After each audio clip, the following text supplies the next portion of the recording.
আসসালামু আলাইকুম এভরিওয়ান। আজকে হচ্ছে আমি আমার গ্রামের বাড়ি রাঙামাটিতে রান্না করব। রান্নাবান্নার মেনু হচ্ছে আলু দিয়ে শুটকি রান্না করব, আর হচ্ছে আলু সিম ভর্তা করব। সো ওইটা নিয়ে আজকের ভিডিওটি। সিম আলু ভর্তার জন্য সিম আলু হলুদ লবণ দিয়ে হালকা তেলে ভেজে নেব। তারপর কাঁচামরিচটা হালকা টেনে নেব। তারপর সিম আলু আর টালা কাঁচামরিচ একসাথে কচলে, তারপর পেঁয়াজ কুচি ধনেপাতা সরিষার তেল আর লবণ দিয়ে আবার কচলে নেব। হয়ে গেল আমাদের ভর্তা। এবার হচ্ছে আমাদের আলু শুটকি রান্নার পালা। প্রথমে হচ্ছে শুটকিটা ক্লিন করে নেব। তারপর আলুতে একে একে ধনে জিরা গুঁড়া, লাল মরিচের গুঁড়া, হলুদ গুঁড়া, লবণ গুঁড়া দিয়ে ভালো করে মেখে আলুগুলো হালকা ভেজে নেব। তারপর এক সাইডে আলুগুলো তুলে রেখে তেল গরম করব। ওই তেলে আবার হচ্ছে পেঁয়াজ কুচি দিব। পেঁয়াজ কুচি হালকা ভাজা হয়ে গেলে হলুদের গুঁড়া মরিচের গুঁড়া দিয়ে কিছুক্ষণ কষিয়ে নেব পেঁয়াজটা। তারপর শুটকিটা দিয়ে আবার কষিয়ে নেব। শুটকিটা হালকা ভাজা হলে একটু পানি দিয়ে আবার কষিয়ে নেব। তারপর আলুগুলা দিয়ে দেব, লবণ দিয়ে দিব, ঢাকনা দিয়ে কিছুক্ষণ রেখে দিলে হয়ে যাবে আমাদের আলু দিয়ে শুটকি। নামানোর আগে কাঁচামরিচ কুচি আর পেঁয়াজ কুচি দিয়ে নামাবো।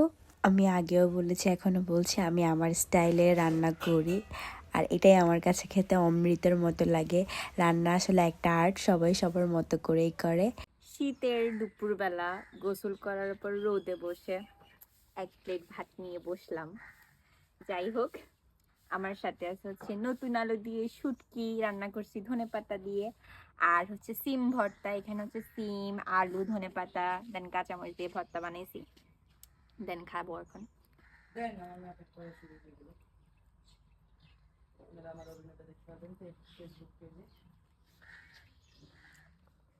অনেক মজা। বেসিক্যালি আমি মানে সিম ভর্তা যদি খাই তাহলে এইভাবেই খাই। দেন এখন একটু আলু দিয়ে খেয়ে রেখে আলু শুটকি মানে চিটাগনিয়ান খাবার, যেটা ঝাল ঝাল করে আলু শুটকি, কি যে মজা। যদি আজকে রান্না আমি করছি, তো লেটস ট্রাই দিস।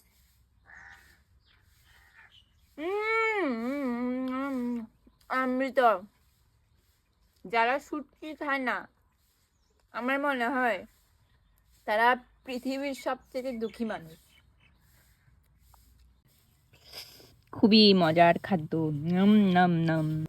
দেন এইগুলো এখন আমি আমার কুকুরকে দিব।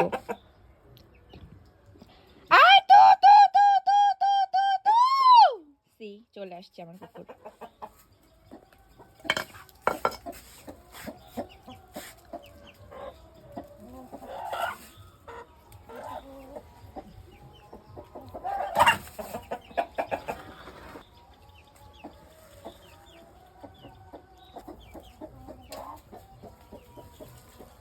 পাই তার খাওয়া শেষ।